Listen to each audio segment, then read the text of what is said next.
होगा कि केवल ज्ञान हो जाएगा और केवल ज्ञान रूप से यह आत्मा अनंत काल के लिए विराजमान रहेगा। अर्थात मोक्ष कैसे होता है, क्या होता है मोक्ष में, तो हमारे यहाँ ये बात कही गई 264वें श्लोक में, पिछले श्लोक में, जिसकी चर्चा अपन ने परसों की थी। कल तो मेरी भावना अपन ने पाठ किया था, शनिवार था इसलिए उसकी कक्षा की। तो यहाँ पर अपन ने पिछले श्लोक में ये बात पढ़ी थी कि जब जीव मुक्त हो जाता है तो वो अपने पूर्ण ज्ञान रूप प्रकाशित होता है और निर्मल ज्ञान रूप में वो सदा काल रहता है। तो ये मोक्ष का स्वरूप हमारे जैन दर्शन के अनुसार तो बता दिया, लेकिन दूसरे दर्शन वाले मोक्ष का स्वरूप क्या मानते हैं और उनके उस मानने में क्या दिक्कत आती है, क्या समस्या आती है, वो बात इस 265वें श्लोक में कर रहे हैं। अन्य मत वालों ने अपने भारत में 6 दर्शन आस्तिक चलते हैं, 3 दर्शन नास्तिक चलते हैं, 9 दर्शन मुख्य रूप से चलते हैं। 3 नास्तिक दर्शनों में एक तो अपने जैन दर्शन को ही वे मानते हैं, उसको नास्तिक मानते हैं। वैसे नास्तिक है नहीं जैन दर्शन, क्योंकि जैन दर्शन आस्तिक होने पर भी उसे उन्होंने नास्तिक इसलिए माना कि उन्होंने ऐसी परिभाषा बनाई कि जो वेदों को अपौरुषेय माने वो आस्तिक है और जो ना माने वो नास्तिक है। क्या परिभाषा बनाई उन्होंने कि जो वेदों को अपौरुषेय, अपौरुषेय मतलब किसी पुरुष विशेष की रचना नहीं है, मतलब किसी ने बनाया नहीं है, वो तो अनादि निधन अकृत्रिम है, वो तो मतलब वो किसी ने बनाए नहीं, वो तो वेद जो है कैसे है, अपौरुषेय मतलब किसी ने बनाए नहीं, लिखे नहीं, वो तो है अनादि निधन। ऐसा जो मानेगा वो तो आस्तिक है और जो ऐसा नहीं मानेगा वो नास्तिक है। ये उन्होंने परिभाषा बनाई और इस परिभाषा के अनुसार जैन दर्शन भी वेदों को अपौरुषेय नहीं मानता, क्योंकि वो कहता है कि अगर कोई लिखित रूप में रचना है तो वो किसी न किसी ने तो लिखी होगी, भाई किसी न किसी ने तो लिखी होगी, और कितने भी समय पहले लिखी होगी पर लिखी होगी, क्योंकि इस प्रकार लिखित रूप में जो रचना है वो किसी न किसी की लिखे बिना नहीं हो सकती है। ये बात जैन दर्शन कहता है, इसलिए वो कहते हैं कि भाई तुम तो नास्तिक हो क्योंकि तुम वेद को अपौरुषेय नहीं मानते। लेकिन अगर इसी प्रकार से परिभाषा बनाई जाए तो फिर दूसरे दर्शन वाले जो वेद को नहीं मानते वो भी अगर इस प्रकार की कोई परिभाषा बनाएंगे तो फिर वे नास्तिक ठहरेंगे। जैसे हम जैन दर्शन वाले ऐसी परिभाषा बना दें कि साहब जो समय सार को नहीं माने वो नास्तिक है, तो फिर अब तो ये परिभाषा का कोई वास्तविक स्वरूप नहीं है। इसलिए जो अनेक दर्शनाचार्य, अनेक दर्शन के जो विशेषज्ञ विद्वान हुए हैं, उन सब ने इस बात को स्वीकार किया है कि आस्तिक की परिभाषा ये ठीक नहीं है कि वेदों को जो अपौरुषेय नहीं माने वो नास्तिक और माने सो आस्तिक। बल्कि क्या है आस्तिक की सही परिभाषा कि जो लोक परलोक की आत्मा परमात्मा इनकी सत्ता नहीं माने वो नास्तिक, और जो इनकी सत्ता माने वो आस्तिक। तो जैन दर्शन भी आत्मा परमात्मा लोक परलोक इनकी सत्ता को स्वीकार करता है, इसलिए जैन दर्शन भी आस्तिक है। और उस परिभाषा में जो 3 दर्शन नास्तिक हो रहे थे, एक जैन दर्शन, एक बौद्ध दर्शन और एक चारवाक दर्शन, तो उनमें से केवल एक चारवाक दर्शन ही नास्तिक ठहरता है, बाकी बौद्ध और जैन दर्शन तो आस्तिक हो जाते हैं, क्योंकि वे लोक परलोक आत्मा परमात्मा आदि की सत्ता को स्वीकार करते हैं। तो फिर बात थोड़ी सी आपको दर्शन वाली आ गई है, इसलिए 2 मिनट आपको समझनी पड़ेगी। तो 6 आस्तिक दर्शन और 3 नास्तिक दर्शन वैसे उस परिभाषा से, और इस परिभाषा से 8 दर्शन आस्तिक और केवल 1 दर्शन नास्तिक ठहरता है, चारवाक दर्शन। तो यहाँ पर जो सभी दर्शनों ने अपने अपने जो आस्तिक है उन्होंने तो मोक्ष का स्वरूप माना ही है, भाई जीव माना है, आत्मा माना है, तो परमात्मा भी माना है, लोक माना है, परलोक भी माना है, तो उन्होंने तो संसार और मोक्ष इन सब की सत्ता को स्वीकार किया है, तो उन्होंने मोक्ष का स्वरूप भी बताया सबने अपने अपने हिसाब से। जैसे जैन दर्शन ने मोक्ष का स्वरूप बताया, क्या बताया कि समस्त कर्मों के छूट जाने को मोक्ष कहते हैं, सर्व कर्म विप्र मोक्षो मोक्ष, और वहां पर आत्मा अपने केवल ज्ञान रूप में विराजमान रहता है, अनंत काल रहता है, फिर लौट के इस संसार में वापस नहीं आता है, वहां अनंत सुखी रहता है, वापस यहाँ दुखी होता नहीं है, कुछ करते धरते नहीं है, केवल ज्ञाता रहते हैं। ये सारी बात जैन दर्शन ने मोक्ष के स्वरूप के बारे में बताई। तो और दर्शनों ने भी बताई, जैसे बौद्ध दर्शन ने क्या बताई, तो बौद्ध दर्शन ने ऐसा बताया प्रदीप निर्वाणवत मोक्ष। क्या बताया उन्होंने, प्रदीप निर्वाणवत। प्रदीप निर्वाण मतलब क्या, दीपक, प्रदीप मतलब दीपक, दीपक का निर्वाण होता है। दीपक का निर्वाण क्या होता है, जैसे दीपक बुझ गया, तो दीपक बुझ गया फिर क्या होता है, तो बोले हो गया मोक्ष दीपक का। दीपक का मोक्ष क्या हो गया कि दीपक बुझ गया तो दीपक का मोक्ष हो गया। ऐसे ही आत्मा का जो ज्ञान है वो खत्म हो गया तो मोक्ष हो गया। बस आत्मा खत्म हो गया तो बस उसका नाम मोक्ष है। वो ये कह रहे आत्मा नष्ट हो जाए तो बस उसका नाम मोक्ष है। जैसे दीपक, दीपक किसका नाम है, वो लौ का, जलती हुई लौ का। अब लौ ही चली गई, लौ खत्म हो गई, बुझ गई, तो दीपक ही नष्ट हो गया, उसका नाम उन्होंने मोक्ष माना। तो यही बात हाँ, अज्ञान का नाश होने को मोक्ष मान लिया। बौद्ध दर्शन में वो कह रहे आत्मा का ज्ञान का नाश हो जाए बस उसका नाम मोक्ष है। अब ये कह रहे भैया जब आत्मा का नाश ही हो जाएगा, जब अपना खुद का ही नाश हो जाएगा, ज्ञान का नाश हो जाएगा, इसका मतलब आत्मा का नाश हो जाएगा, क्योंकि गुण वाला ही तो गुणी है। अब अर्थ समझ में आएगा आपको, क्या समझ में आएगा, गुणी गुणमय। गुणी कैसा होता है, गुण वाला होता है। और तस्य नाश, अगर आप गुण का नाश मान लोगे मोक्ष में तो क्या होगा, तन नाश इष्यते, कि गुणी का ही नाश हो जाएगा, फिर तो द्रव्य का ही नाश हो जाएगा। आप कह रहे साहब ज्ञान का नाश होने पर मोक्ष होएगा, तो हम कह रहे फिर आत्मा ही नष्ट हो जाएगा फिर तो, क्यों ज्ञान के सिवाय फिर आत्मा क्या है।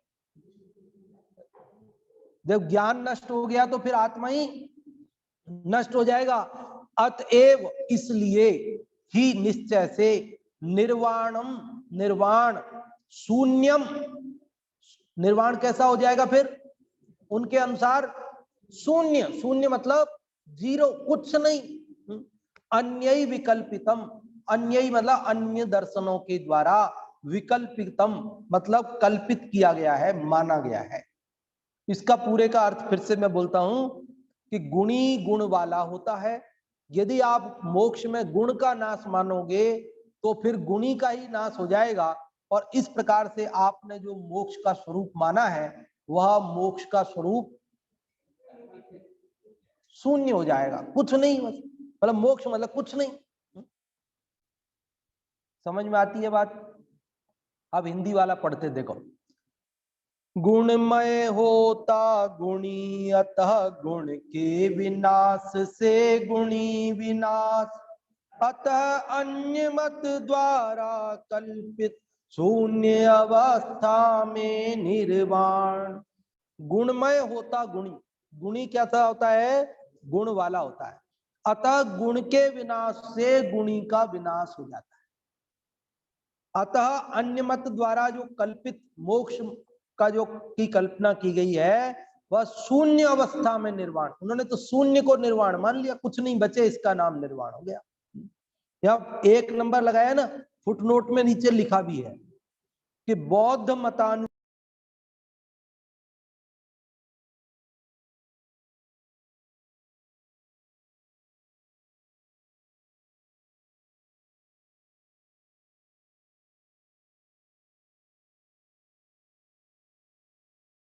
है।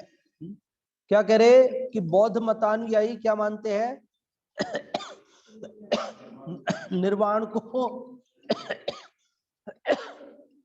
शून्य अवस्था रूप मानते हैं, परंतु ये कल्पना है, क्योंकि जब आत्मा ही नष्ट हो जाएगा तो फिर मोक्ष किसका। ऐसा मोक्ष चाहिए आपको कि जिसमें हमारा ही नाश हो जाए, हम नष्ट हो जाए, कुछ नहीं बचे, ऐसा मोक्ष चाहिए आपको? किसी को भी चाहिएगा?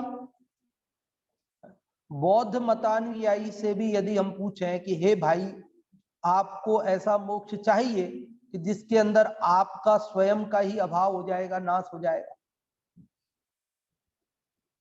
तो वह भी विचारवान होगा तो ये बोलेगा कि भाई जिसमें मैं स्वयं ही नष्ट हो जाऊं, मेरा ही अभाव हो जाए, ऐसे मोक्ष का फिर मैं करूंगा क्या?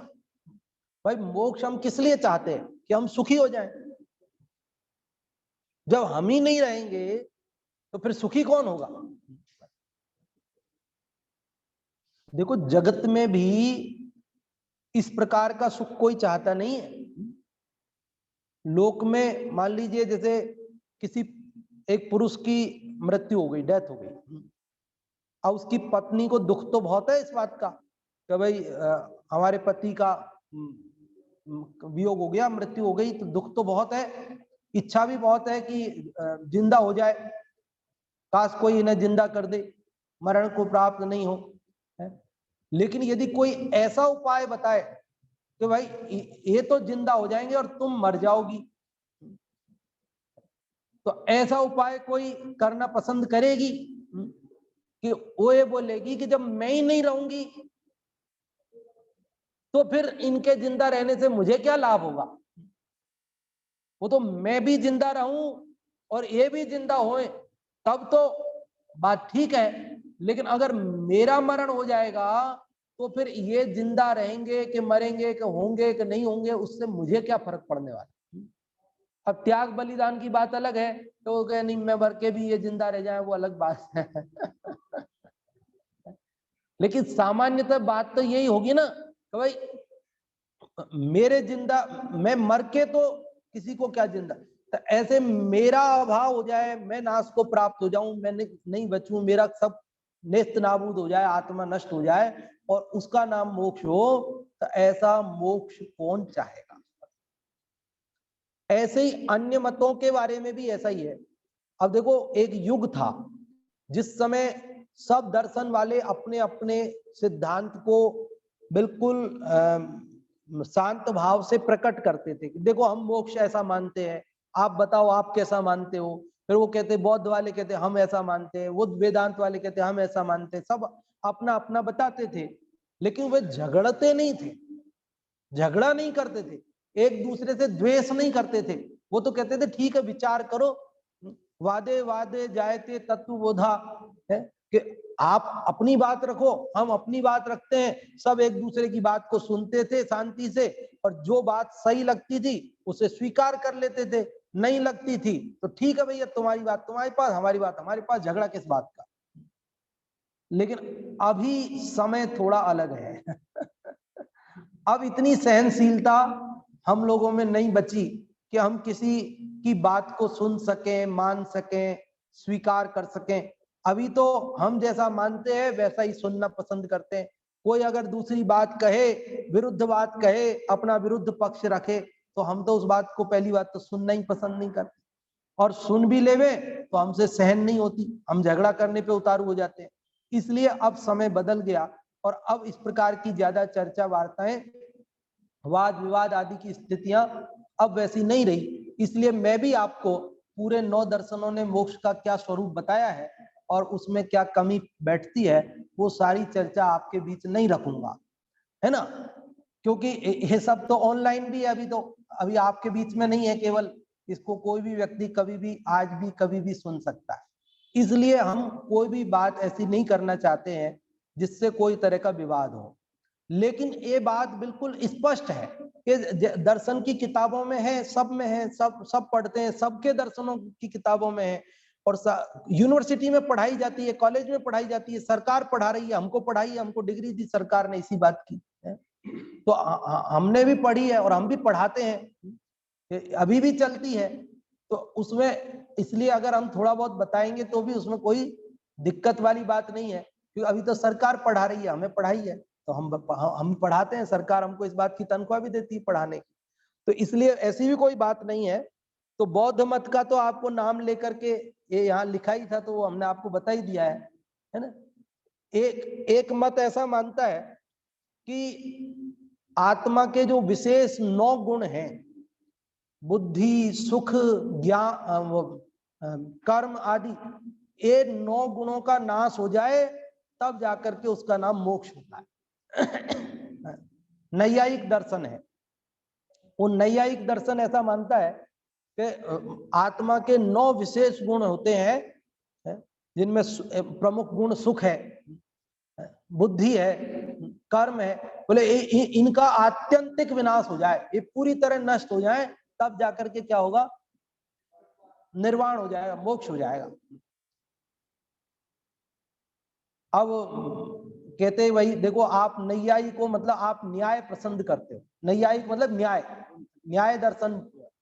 तो न्याय की बात आपको कैसे ये बात स्वीकार होगी भाई, कि जब आपका सुख ही नष्ट हो जाएगा, आपकी बुद्धि मतलब आपका ज्ञान ही नष्ट हो जाएगा, तब आपको मोक्ष का करोगे क्या?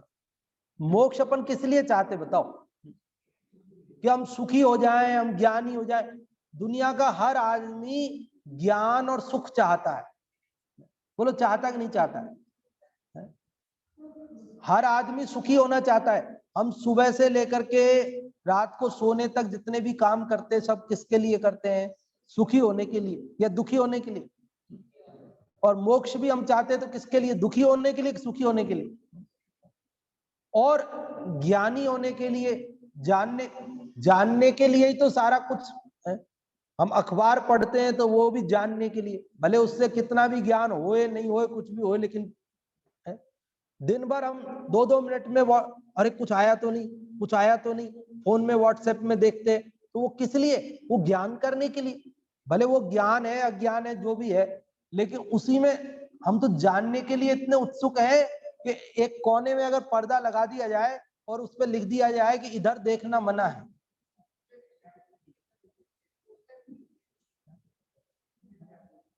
आप रोज इधर आकर के देखते नहीं हो, लेकिन अगर एक दिन यहाँ लगा दिया जाए ना, एक यहाँ पे इधर देखना मना है, तो सब आके देखेंगे कि ये मना क्यों कर रही है, यहाँ पे क्या है, क्या है, क्या है।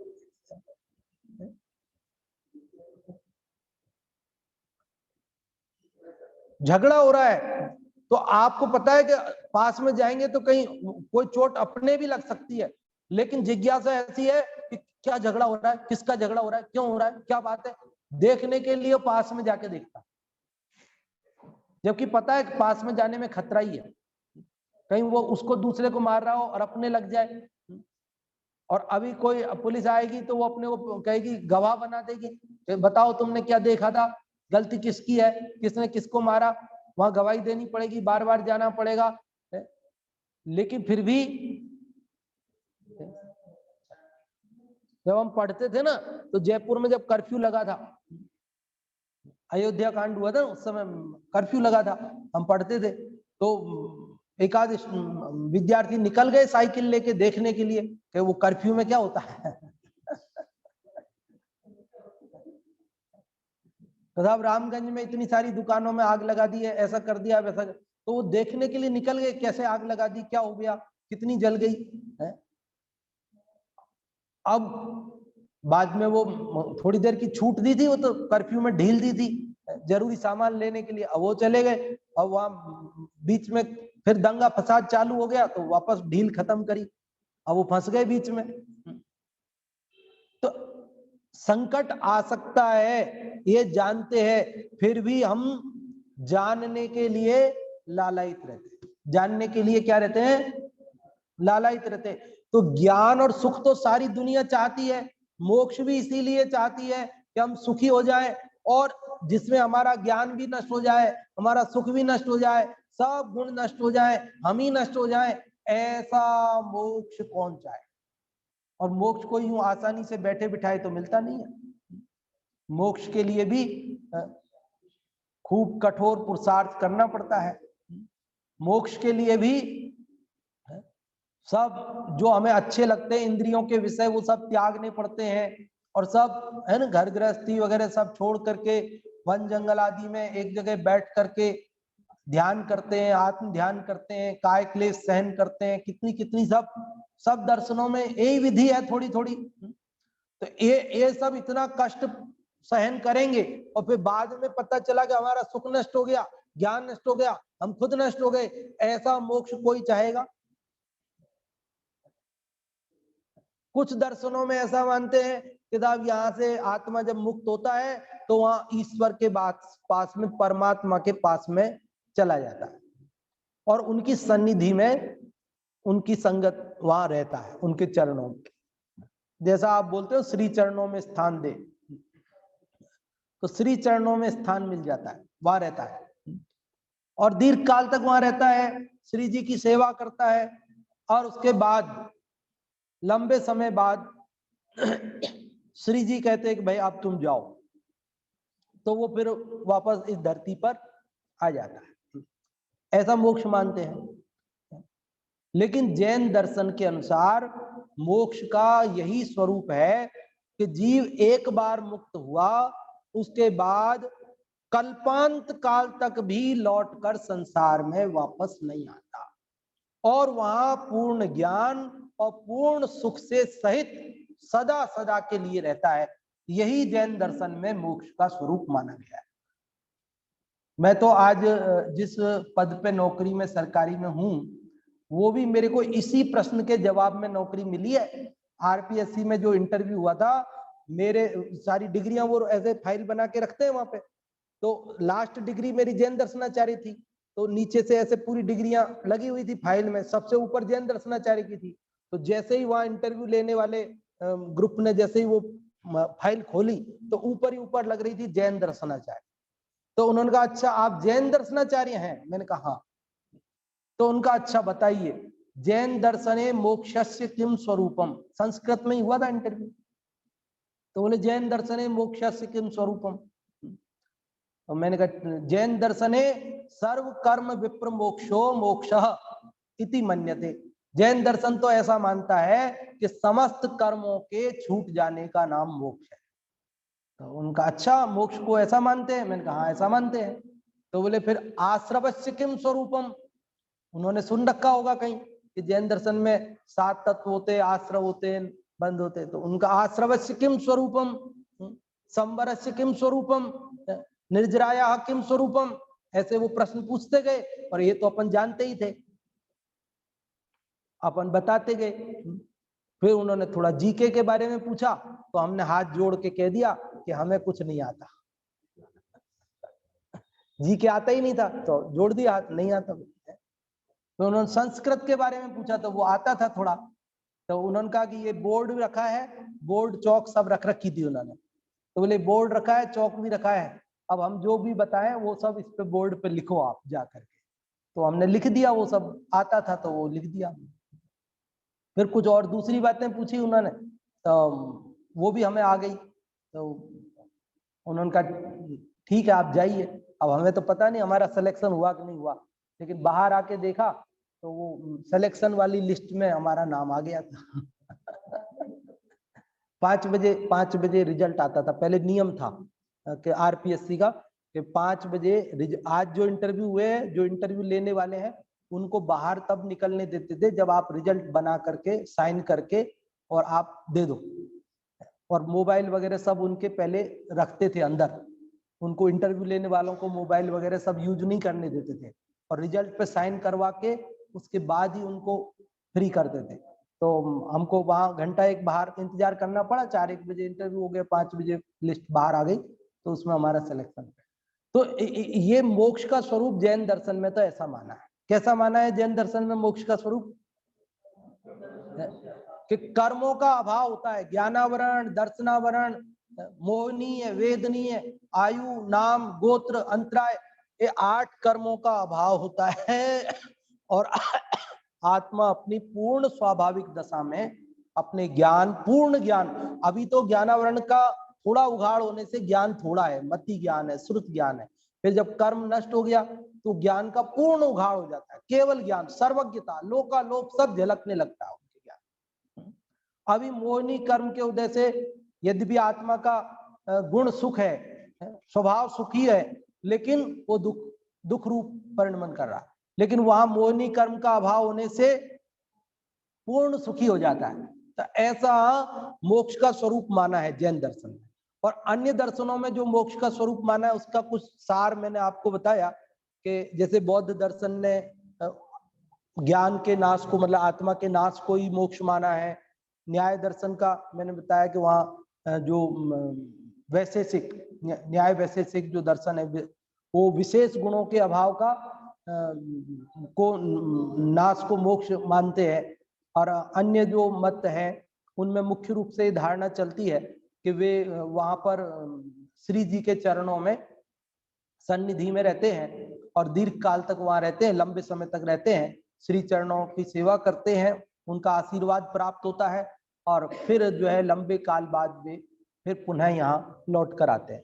लेकिन जैन दर्शन के अनुसार वो कल्पांत काल तक भी कभी भी अनंत काल तक लौट कर वापस नहीं, वन वे ट्रैफिक है, गए सो गए, लौट के आते हम भले ही कितना ही बुलाएं कि भगवान महावीर आपको आना पड़ेगा और सोते भारत को जगाना पड़ेगा, लेकिन वे आते नहीं है लौट के, वे तो गए सो गए। देखो अब इसका अर्थ पढ़ लेते हैं। गुणी अर्थात आत्मा ज्ञानादि गुणमय है, अतः ज्ञानादि का नाश होने पर आत्मा का नाश हो जाता है। जैसे उष्णता के अभाव में अग्नि का भी अभाव है। उष्णता नष्ट हो गई ना, गुण नष्ट हो गया, तो फिर अग्नि क्या बचेगी? उष्णता गर्मी है, गर्मपना है, वही तो आग है, और गर्मपना नष्ट हो गया तो फिर आग कहाँ रही वो? कुछ लोग दीपक के बुझने के समान ज्ञान का अंत होने पर निर्वाण मानते हैं, परंतु निर्वाण का ऐसा स्वरूप नहीं है। ज्ञान की पूर्णता ही मुक्ति है। द्रव्य गुणमय होता है, इसलिए गुण का नाश होने पर द्रव्य का भी नाश हो जाएगा। समझ गए बात को? तो आज हमने कितने नंबर का श्लोक पढ़ा? 265 नंबर का।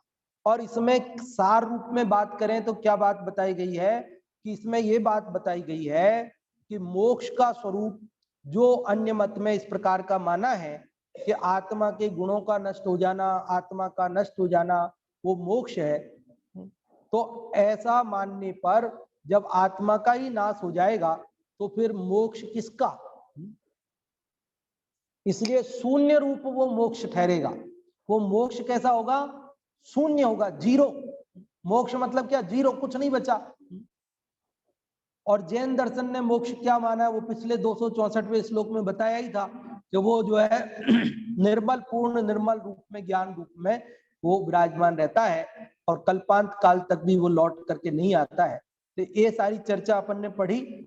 और भी चर्चा अगले श्लोक में भी आएगी मोक्ष की, कि 266वें श्लोक में जो अपन कल करेंगे, जिसमें ये बात बताई जाएगी कि आत्मा मोक्ष होने पर कैसा होता है, कैसा रहता है। मोक्ष में मुक्त आत्मा कैसे रहते हैं, आत्मा का क्या स्वरूप है और मोक्ष होने के बाद वह कैसा रहता है, कैसा होता है, वो चर्चा और अनेक विशेषणों के द्वारा विस्तार से बताई जाएगी अगले श्लोक में। वो अपन कल पढ़ेंगे और फिर अगले श्लोक में भी वापस वही चर्चा करते हुए, और अब ये इसके आत्मानुशासन पढ़ने से अपने को क्या लाभ है, इस शास्त्र के स्वाध्याय करने से वो बात बताई जाएगी।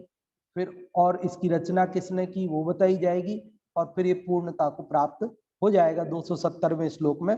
केवल 5 श्लोक और अपन इसके पढ़ेंगे क्रम से, अगले श्लोक की चर्चा कल करेंगे। अभी अपन जिनवाणी स्तुति करेंगे और शायद 44 कर चुके हैं, 45वीं जिनवाणी स्तुति चलेगी।